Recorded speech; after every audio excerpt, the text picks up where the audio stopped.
And now to local politics. A past candidate is trying to enter the District 3 congressional race to face off against Congressman Yoho. WUFT's political anchor Ramsey Touchberry joins us now with the latest. That's right, ladies. So political candidates are already gearing up for next year's midterm elections. Past congressional candidate Tom Wells plans to be on the ballot again next year, this time as a Democrat. Wells says he ran last election as an independent because of the lack of money and support from the Democratic Party. He finished a distant third as Republican Ted Yoho won a third term. This time around, Wells is collecting signatures to get on the ballot as a Democrat. I ran a practice run last year with no money, just a lot of conversations, a little bit of exposure in the candidate forums. As an independent, some people can't even find you on the ballot. That third line is hard to get to.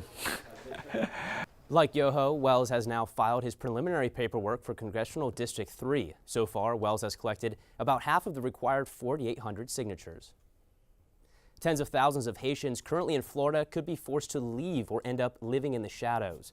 The Trump administration is ending the humanitarian program that allowed Haitian immigrants to temporarily live and work in the United States, with approximately 40,000 of them living in Florida.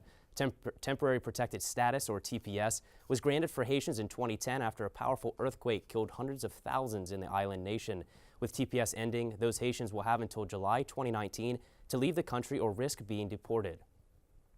Florida Senator Bill Nelson took to Twitter to voice his opposition to the president's decision, calling it unconscionable. Senator Marco Rubio had also been calling for an 18-month extension of TPS for Haitians.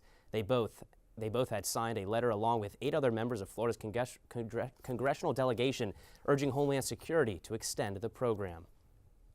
President Trump spoke with Russian President Vladimir Putin by phone for a little over an hour this morning, discussing a range of pressing international concerns.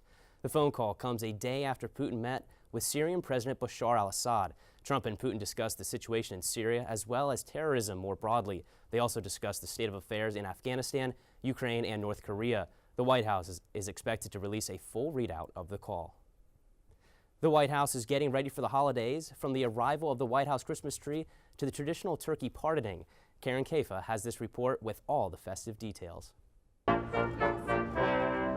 It's beginning to look a lot like the holidays at the White House. First Lady Melania Trump and son Barron received the annual White House Christmas tree Monday.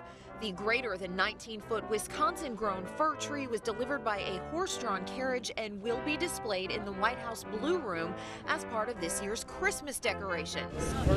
But first, Thanksgiving, with the president offering his holiday message to the nation. As we gather together with our families on Thanksgiving and give thanks for our many blessings, we are reminded of the national family to which we all belong as citizens of this incredible country.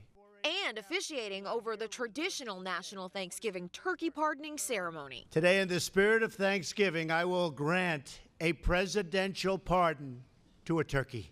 The lucky bird, Drumstick, a 5-month-old bird from Minnesota. Drumstick, you are hereby pardoned.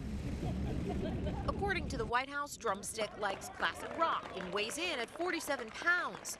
Drumstick and his friend Wishbone will join last year's pardoned turkeys, Tater and Tot, at Virginia Tech's Gobbler's Rest. I'm pleased to report that unlike millions of other turkeys at this time of the year, Drumstick has a very, very bright future ahead of him. The president and his family will spend Thanksgiving at Mar-a-Lago in Florida. In Washington, I'm Karen Kafa. Now, we just heard a little bit about Drumstick, but here's a look at both of the turkeys who earned a pardon out of a flock of about 20. Weighing in at 36 pounds is Wishbone, who we're told loves country music. His favorite artists, Tim McGraw and Faith Hill. Drumstick weighs 47 pounds and has much different musical tastes. Drumstick likes classical rock with Journey as his favorite band. Now, I don't know about you ladies, but based on the music choices there, mine would have to be Drumstick as well. What about you? I love Tim McGraw and Faith Hill. That's probably who I would pick. What about you? Enough. I don't know, Wishbone has that strong shuffle strut going, so that would definitely be interesting. Thank you, Ramsey.